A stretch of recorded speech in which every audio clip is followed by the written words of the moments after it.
Oi, turma do livro Vida, Desafios e Soluções, do Divaldo Franco, pelo Espírito Joana de Ângeles, no capítulo 1, Vida, com o subtítulo Impedimentos Naturais, Domésticos, Afetivos, Sociais, Econômicos, do Interrelacionamento Pessoal.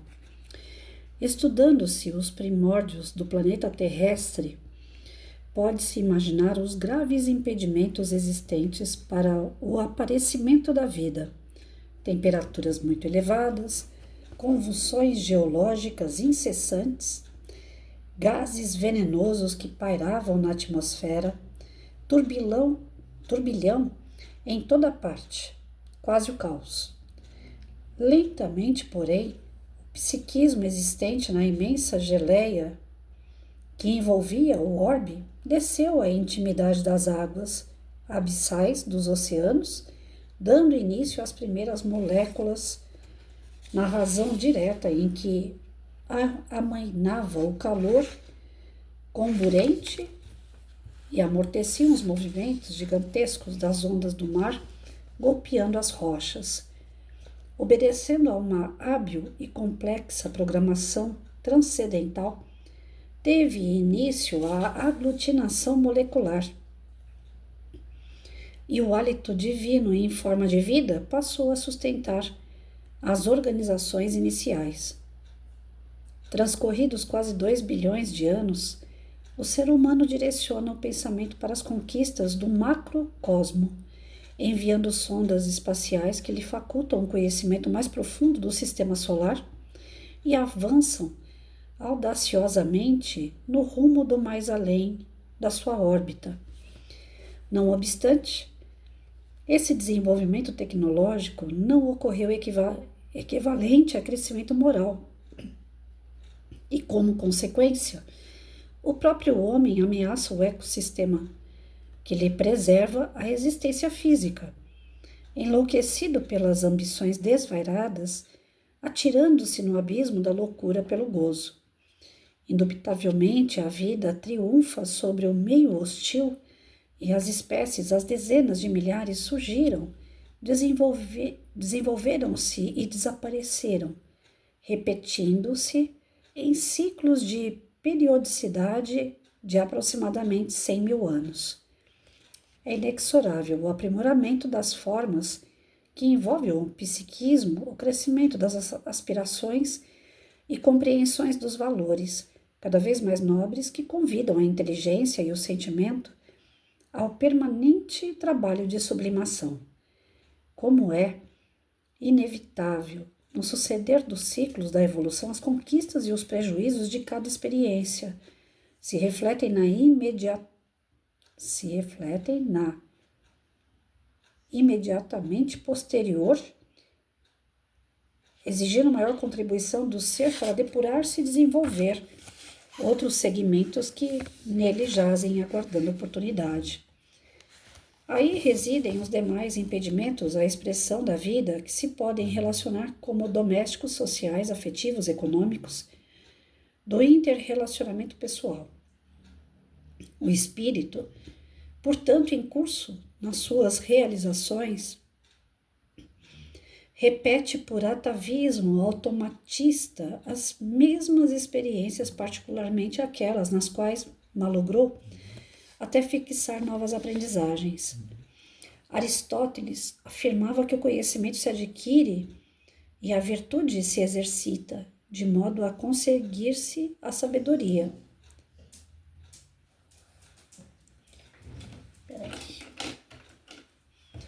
Aristóteles afirmava que o conhecimento se adquire e a virtude se exercita, de modo a conseguir a sabedoria.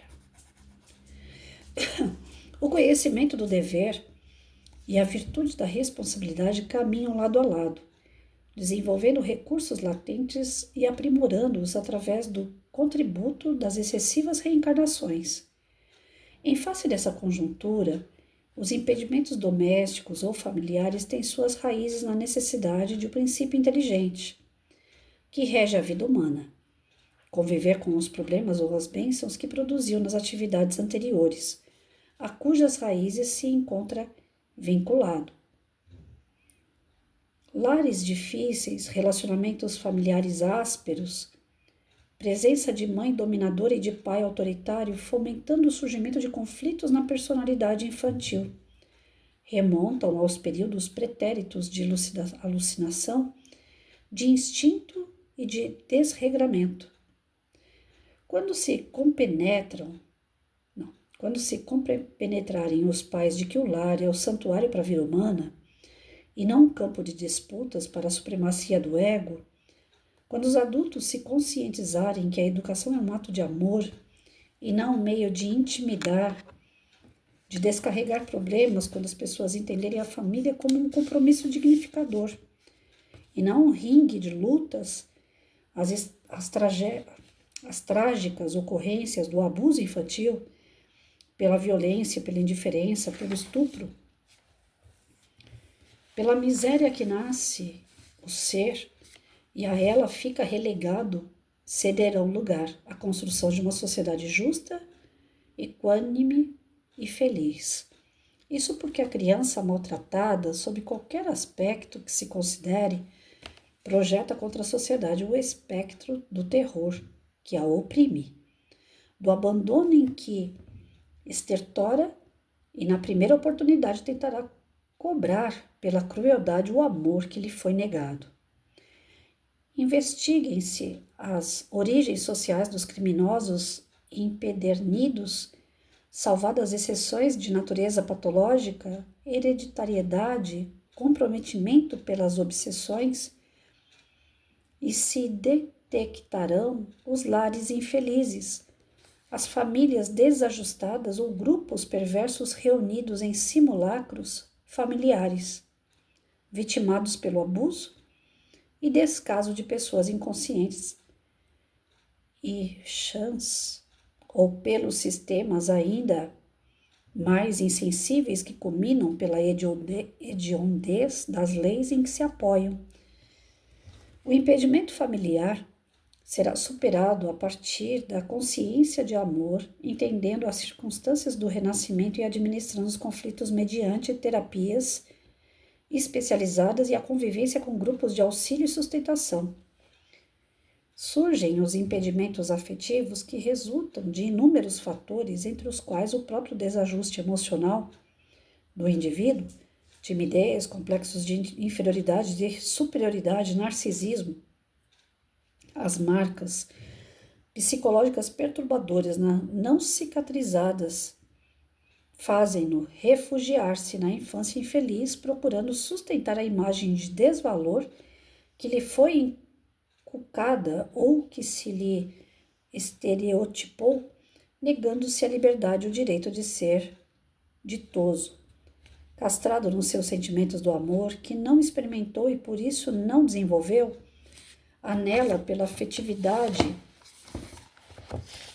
que teme, receando amar e não acreditando merecer qualquer tipo de afeto, desenvolvendo sim na sua insegurança o ciúme, a desconfiança sistemática, a dominação do outro, ou tombando em tormentos maiores de ordem psicológica, iniciando-se no crime pela extinção da vida física daquele a quem ama apaixonadamente ou por quem é amado. Na imensa gama dos conflitos perturbadores, o indivíduo se dissocia do convívio social, a princípio através de uma fragmentação da personalidade, que se sente destroçada, derrapando em atitudes de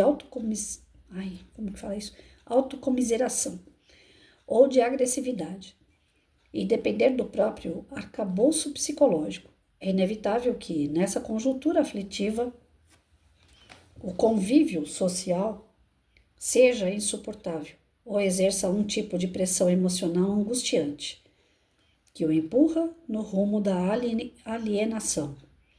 Às vezes o grupo social é fechado, impeditivo de crescimento, evitando que novos membros se lhe associem, o que constitui um estágio primário no processo da evolução, assim temendo a invasão da privacidade que preserva como mecanismo de autodefesa. Apesar disso, em grande número de vezes, é ele próprio, inseguro, atormentado, que rejeita a sociedade, refugiando-se em escusas de que não seria aceito caso insistisse mesmo vencendo seus limites e resistências. Há sempre presente um mecanismo de autopreservação quando se trata de personalidades conflituosas em relação ao comportamento social, evitando o grupo e acusando de rejeição. Por outro lado, as dificuldades financeiras geram impedimentos para a planificação existencial, por facultarem complexos de inferioridade econômica entre os aparentemente triunfadores, que dispõem de recursos para desfilar o seu triunfo, a sua saúde, a sua felicidade. Sabe-se que os valores amoedados certamente promovem o indivíduo ao grupamento social, onde ele se movimenta, porém de maneira alguma, e evita que padeça a injunção de todos os sofrimentos que são comuns às demais criaturas. Mike, caiu de perto. Vem aqui. Tá lá fora, vai aprontar. A aplicação desses valores, tá aqui agora.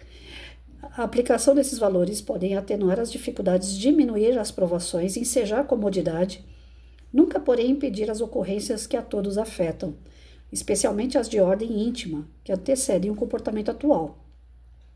Quando se possui uma personalidade estruturada ou desafios econômicos, os desafios econômicos se apresentam e são avalidados, a fim de serem superados, conquistando-se patamares de equilíbrio que em nada invalidam os valores reais que exornam, gente. Oh, meu Deus, estou preocupada com o Mike que está querendo aprontar, o óculos não está ajudando, está embaçado. Desculpa aí tanto erro.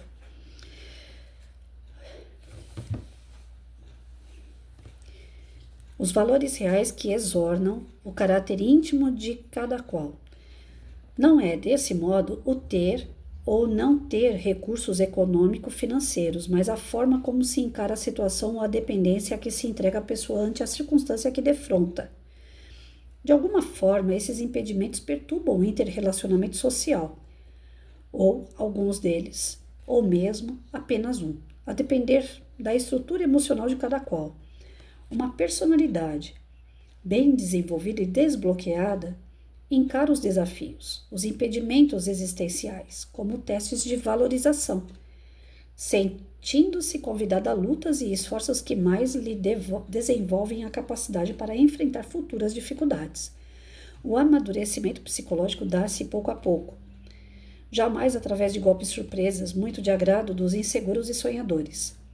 Enquanto sejam identificados impedimentos à planificação da vida, se está em crescimento, em processo de valorização existencial, de desenvolvimento intelecto-moral.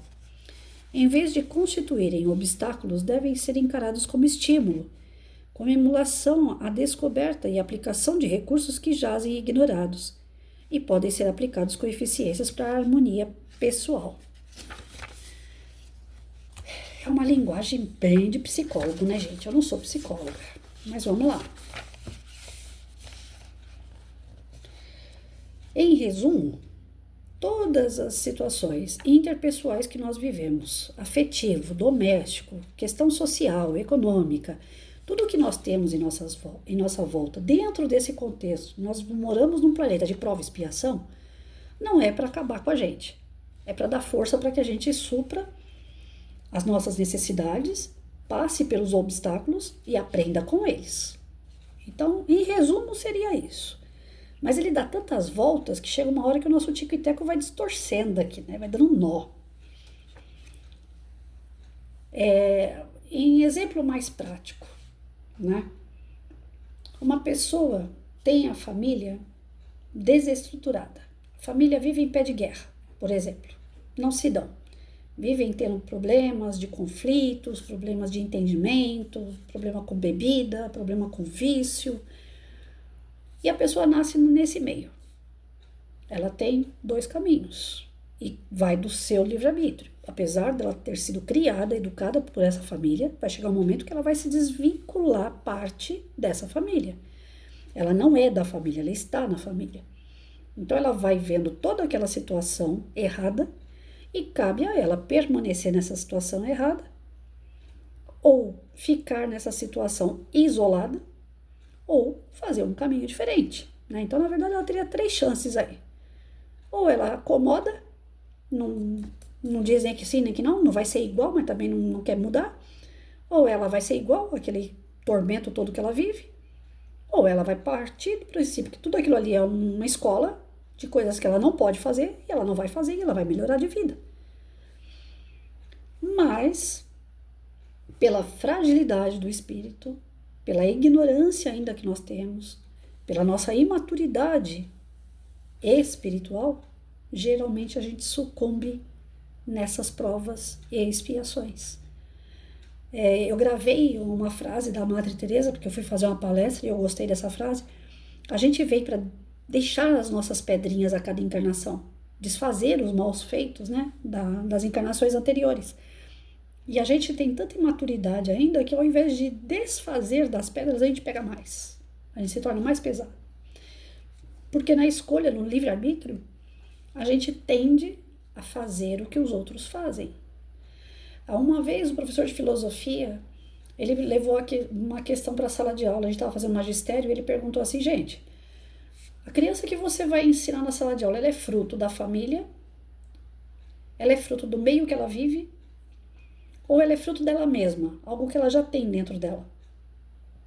E é uma pergunta difícil de responder, né?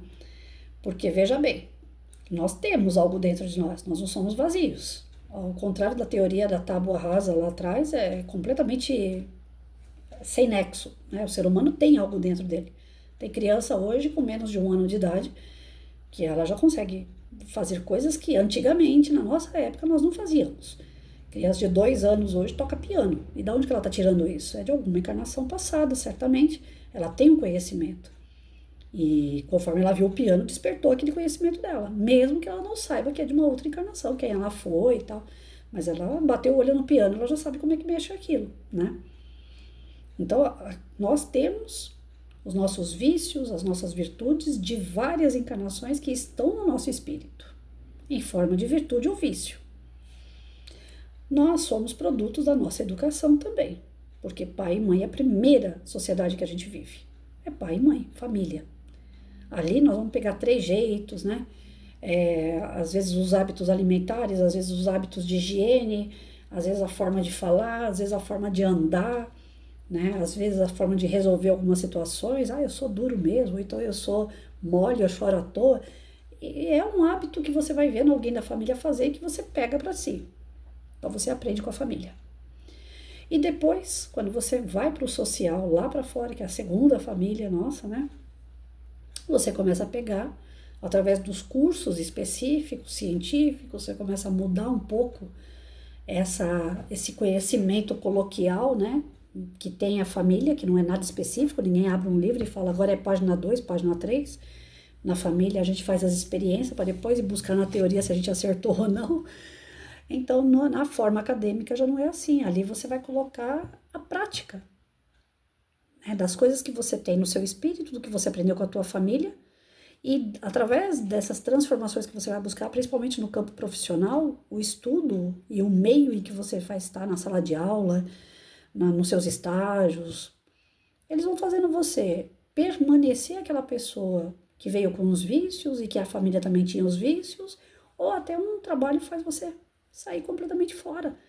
Fala, eu não tenho mais nada a ver com aquela família. Eu vou lá, eu respeito meu pai, minha mãe e tal, mas eu não sou que nem eles, né? Ou você leva todos esses vícios da família para o lado profissional, para o lado social, e a sua vida não flui. E aí você ainda vai falar assim, a culpa é do meu pai e da minha mãe. Não, você teve o livre-arbítrio de passar por tudo aquilo, aprender com ele e selecionar o que te serve para fazer para você uma vida melhor. Aí quando eu como professora, às vezes eu via algum aluno que não aprendia ou que tinha um comportamento um tanto agressivo, diferente, a gente encaminha para psicólogo. E chega lá, o psicólogo, a primeira coisa que faz é chamar pai e mãe. Porque ele acredita que muito daquele trauma, dos problemas psicológicos, de sentimentos, né, depressivos que aquela criança oferece, é por conta de pai e mãe. Até enquanto se é criança, a gente acredita que pai e mãe têm a influência quase que total ali naquela criança. Porque ela não tem o uso do livre-arbítrio dela. Se ela falar, agora eu não quero comer, ela toma um tapa na bunda, né? Ela vai ficar no cantinho lá para ficar pensando por que ela respondeu para pai e mãe. Bom, enfim, a criança é obrigada a comer se o pai e a mãe mandar. Então, o livre-arbítrio dela é usado assim muito pouco. Então, o pai e a mãe acabam sendo responsáveis por quase tudo que acontece com aquela criança. Mas e depois que cresce? E depois que se torna adulto? Aí ele chega lá no psicólogo e fala assim: eu tenho um problema muito grande de convivência porque a minha mãe e o meu pai me trataram dessa forma. Eu, enquanto professora, eu vi alunos jogando claramente a culpa em pai e mãe porque eles não aprendiam a ler e escrever. Ah, meu pai e minha mãe não sabem ler e escrever, então eu também não sei. Só que eu, Patrícia, vim de uma família que meu pai e minha mãe tinham a terceira série do fundamental. Eles também não sabiam ler e escrever direito. E eu me tornei professora, e aí? Aonde é que está a diferença? Meu pai e minha mãe eram o melhor pai e mãe do mundo? Não, eles tinham tanto pepino entre eles. E com todos os pepinos que eles enfrentavam lá, eu me, como que a gente fala? Blindava, né? Aí eu nunca sei se é com L ou com R, gente. Blindava, de blindar. Eu me protegia. Vamos lá, vamos usar essa palavra. Eu me protegia das brigas do meu pai e minha mãe. Eu falava, eu não quero isso pra mim. O dia que eu crescer, eu não quero casar com alguém e ficar brigando. Né? E as histórias, a princípio, elas se repetem, viu? E é quase uma regra. Quase todo mundo que eu converso que casou repetiu os mesmos erros dos pais. Depois, dentro do casamento, é que foi consertando. Que se deparava com situações que era de repetição. Eu tô fazendo o que meu pai fez, eu tô fazendo o que minha mãe fazia. Para nós, fica, né, que o impedimento para o nosso desenvolvimento espiritual, na real, não está dentro do ambiente doméstico, não está no afetivo, não está na questão social ou econômica, não está no comportamento interrelacional, seja com amigos, com pessoas que você trabalha. O impedimento da tua felicidade, em resumo, está dentro de você mesmo.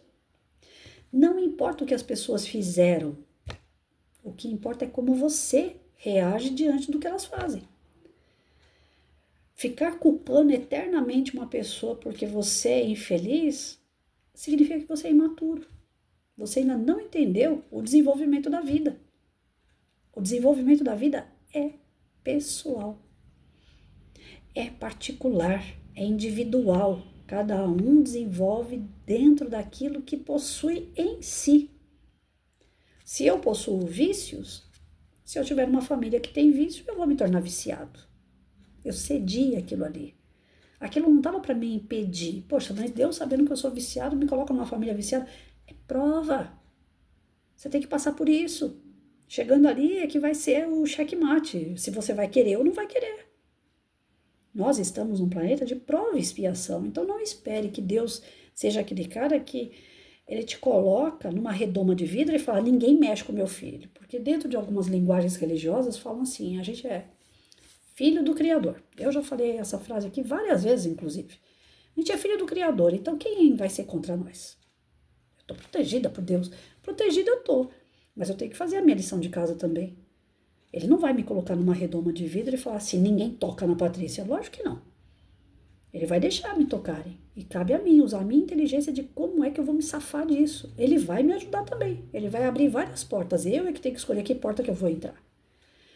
Então, não se prendam, né? Eu acho que a gente ia parar, o psicólogo ia passar muito mal depois que a gente começar a estudar esse livro aqui, hein, gente?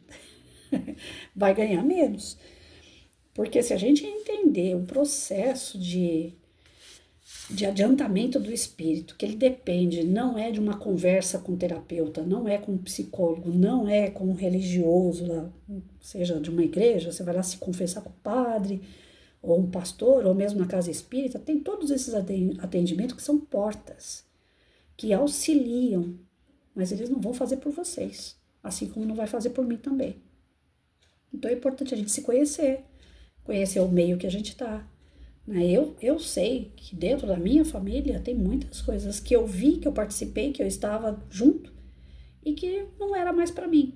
Eu não me envolvia mais, mas nem por isso, em momento nenhum, eu abandonei ou deixei de respeitar meu pai e minha mãe, com todos os defeitos que eles tinham. Sinto saudade até das brigas. Porque quando eles já não estão mais aqui, estão no plano espiritual, aí a gente fala assim, poxa, a vida podia estar aqui, né? Podia dar um colinho pra gente agora.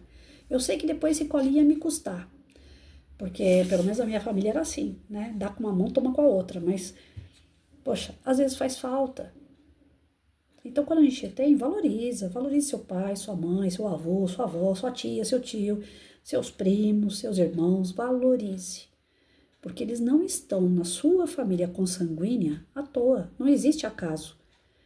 E se eles impedem, aparentemente, o seu progresso, é porque você não está sabendo sair dessa situação. Você não está sabendo lidar com essas situações, porque eles não estão para impedir o teu progresso, eles estão justamente para te impulsionar, assim como você está no meio deles para impulsionar o progresso deles. Todos nós estamos envolvidos energeticamente por ter afinidades espirituais. Ai, mas eu não tenho afinidade com aquele meu primo que usa droga. Imagina, eu não uso droga. E quem garante que você não usou na outra vida? E que agora você tem que ter contato com esse primo, talvez para ajudar ele a sair como você saiu, ou para ele te tentar e ver se você vai cair nessa ou não. De repente é uma pessoa que está para ajudar ou uma pessoa que está para te provar.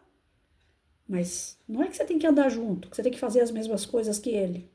Já que ele está num patamar menor, né, mais baixo, de vibração mais baixa, você não vai usar droga com o cara. Mas quem sabe ele está ali para te testar ou para você ajudar ele a levantar. Então, é muita idiotice nossa imaginar que tudo gira ao nosso redor, né? Que tudo foi feito para nos prejudicar, que tudo foi feito. Parece que Deus não está me protegendo, parece que Deus não gosta de mim. Eu já cansei de ouvir essas coisas. É ingratidão pura.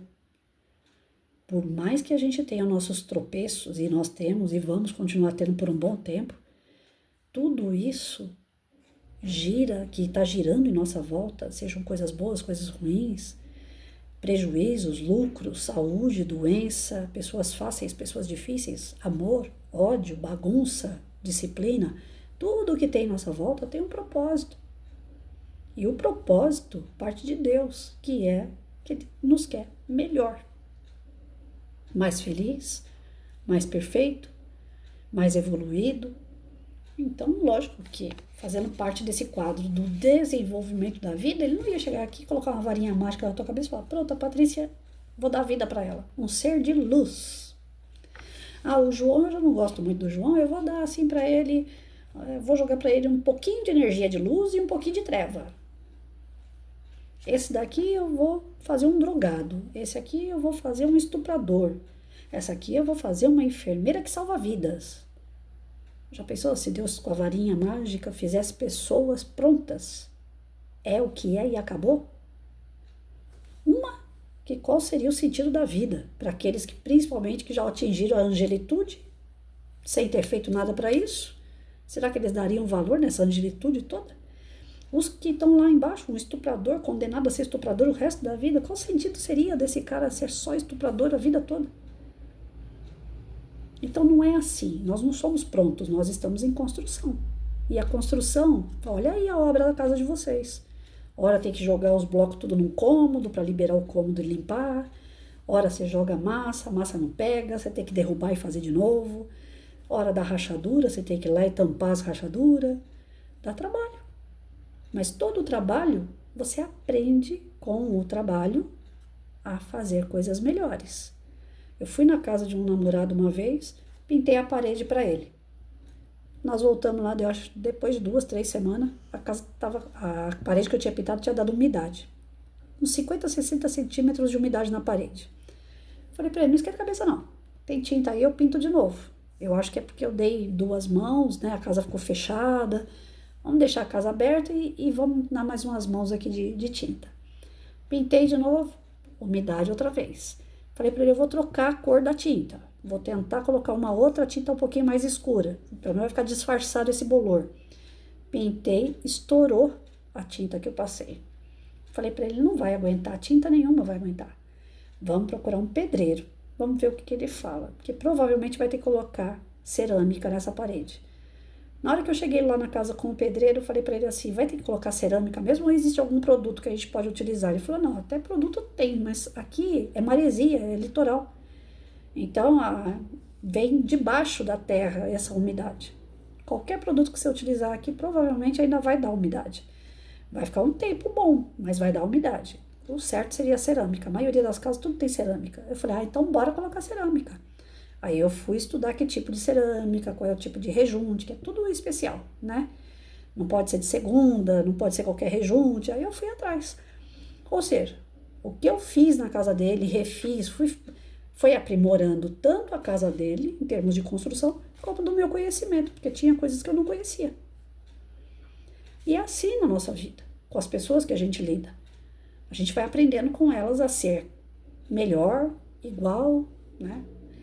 Tem uma frase que fala assim, pessoas ruins me ensinaram pelo menos uma coisa, a não ser como elas. E é verdade. Mas isso cabe a cada um. É individual. Eu não posso jogar a culpa nos outros pelo que eu sofro, pelo que eu sou, pelo que eu fui. Conversei com uma moça recentemente, ela foi estuprada. E se você conversar com ela, você não percebe. Porque tem gente que é estuprado, acaba estuprando outras pessoas. Faz sentido um negócio desse? Não faz. Se ele sofreu, por que ele está fazendo o outro sofrer? Para ele se sentir superior? Como o texto aqui disse. Às vezes você sofre e quer que o outro sofra. Para que você se sinta menos com a sua dor. Porque alguém está sentindo dor igual à sua ou pior do que a sua. Eu trabalhei com pessoa narcisista que ela só fica feliz de ver o outro infeliz. E se faz de vítima, além de tudo. Sabe, são problemas psicológicos graves. Aí eu falo que aí o psicólogo vai ganhar dinheiro sim, porque pessoas assim não conseguem se resolver. Então precisa de um psicólogo, precisa de um terapeuta, um psiquiatra, precisa de remédio, fica viciado em remédio tarja preta, porque a pessoa não se resolve. E sendo que ela sozinha poderia se resolver. Basta ela buscar o conhecimento. Basta ela tentar entender as situações. Essa moça que eu conversei que foi estuprada, você não fala que ela foi estuprada nunca. Um doce de menina, um amor de pessoa. Prestativa. Tudo que você pede, não, tá aqui. Ela veio aqui em casa, eu falei pra ela assim, você quer água? Quero. Onde que tá o copo? Eu falei pra ela, calma, eu pego pra você. Não, eu pego. Eu falei, não, fique em paz, menina. Faz tempo que você não me vê, você vai ficar trabalhando, pode deixar que eu pego o copo. Uma pessoa super prestativa. E eu já vi gente que foi, não é nem estuprada, foi aliciada que fala, não sei. Só teve a tentativa do estupro. Foi assediada, né? E a pessoa fica lá naquele mundo, parado, você conversa com ela, não sei, talvez. A pessoa perdeu o gosto da vida porque alguém assediou ela. Aí a gente vê que a mente é fraca. A mente é fraca, mas a mente está ligada ao espírito. Então, o espírito é atrasado, o espírito é um espírito infantil. A criança, quando você não faz o que ela quer, ela fica chorando. É a infantilidade da criança. Porque no dia que ela entender que aquilo que você não está fazendo é para o bem dela, ela não vai chorar, ela vai até agradecer. E nós choramos o tempo todo, por infantilidade espiritual. Então, eu nunca me fiz esse papel assim de coitada, né? Eu via as coisas acontecendo na minha casa, na casa dos meus pais, não gostava, não podia brigar com eles, porque afinal de contas eles eram os meus pais, não eu o pai deles, né? Então eu só ficava rezando e falando, Senhor, me tira daqui um dia, eu não quero ficar no meio dessa bagunça. Eu quero ter meus pais, eu aceito meus pais, eu agradeço pelos pais que o Senhor me deu. Né? Eu sei que eles têm defeito e têm qualidade, as qualidades deles são ímpar, eu sou apaixonada pelas qualidades dos meus pais.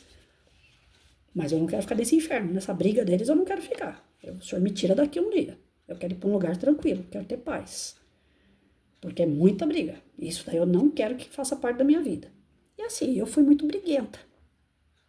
Eu não reproduzia as brigas deles, que chegava a agressão física. Mas eu cheguei a ser agressiva também fisicamente. Por exemplo, com meu filho, quando ele me respondia, eu não pensava duas vezes. Aquilo subia na minha cabeça, que eu falava, nunca que o filho meu vai me responder. Eu só virava a mão nele. Bater, dar surra. Eu cheguei a apanhar de fio, de chinelo, de tudo que tinha pela frente, minha mãe pegava. Eu não fazia isso com meu filho, não. Ele nunca apanhou quando eu era pequeno. Ele foi apanhar mesmo depois de grande, porque vinha me responder. Eu virava a mão nele. Não me orgulho disso, não fiz certo. Mas é aquela coisa, né? Tá lá dentro e você não dominou totalmente. Aquilo já era meu. Eu vi a família ser assim e acabei desenvolvendo isso. Então, de vez em quando aquilo vinha. E quando vinha, vinha com ira, e vinha com raiva. Aí vinha com força. E eu extrapolei. Então, que eu me orgulho disso? De jeito nenhum. Eu reproduzi um erro do passado, mas eu reproduzi. Eu não posso falar, eu sou assim porque meu pai era assim, minha mãe era assim. Não, eles eram. Eu convivi nesse meio. Mas eu não posso culpar eles. Porque estava em mim o livre-arbítrio de continuar aquela história ou não. E eu continuei mais ou menos. Não foi igual no mesmo grau, mas em alguns momentos aquilo aflorava. Eu permiti isso. Eu sou culpada. Agora, eu não posso ficar aceitando que meu filho me culpe de qualquer coisa que aconteça de ruim na vida dele, é porque minha mãe me bateu. Isso eu não vou aceitar também. Então, quando eu vi ele pela última vez, eu falei pra ele, me perdoa. Exceder, eu excedi mesmo. Bater, eu bati eu devia ter deixado pra lá, tava virando adolescente, tava falando coisa que não devia. Eu já tinha passado por aquela fase, mas eu nunca tinha respondido para pai e mãe, então eu não aceitava aquilo. Eu errei. Mas não dá o direito da pessoa também ficar a vida inteira. Ah, eu sou assim por conta da minha mãe. Eu vou beber por conta da minha mãe. Eu vou fumar por conta da minha mãe. Eu sou triste por conta da minha mãe. Não, eu não vou aceitar isso. Essa culpa eu não vou poder carregar. Desculpa, porque a gente estuda para isso. Cada um carrega a mala que quer. Porque a gente pode muito bem pegar aquela mala que não está servindo, que está pesada, e simplesmente deixar de lado. Fazer como a Madre Teresa falou, em vez de pegar mais pedra e colocar aqui, tira as pedrinhas que estão aqui, perdoa e esquece. Deixa as pedrinhas para lá. Permanece o importante. O importante é que você está numa família. O importante é que, gostando ou não, faz parte do teu meio de afinidade. Se você não quer estar no meio dessa família, você tem que ser bem melhor do que essa família, que aí você não vai mais fazer parte desse grupo. Simples assim. Mas enquanto você estiver nesse grupo é porque você tem alguma coisinha parecida com o grupo. Você tem alguma afinidade ali. Então você vai ter que saber passar com essa família. E respeitar. Porque afinal de contas, além de tudo, é da vontade de Deus que você esteja ali. E Ele é o teu pai. Ele é que te criou. Ele é que sabe o que é melhor para você. A gente só não pode ficar guardando as coisas que são ruins. Tem que saber tirar. Vai acontecendo e vai limpando, vai acontecendo e vai limpando. E aí cai naquela que Jesus dizia, quantas vezes eu tenho que perdoar? 7 vezes? Não, é 70 vezes 7. Para cada erro. 70 vezes 7 para cada erro. Não é para cada pessoa. Não é para cada ano. É para cada erro de uma pessoa, seja ela quem for. À medida que você vai limpando aquilo que te faz mal, você vai amadurecendo o teu espírito diante das adversidades e fazendo as melhores escolhas, o progresso da sua vida é constante, mais rápido, seguro e feliz, né?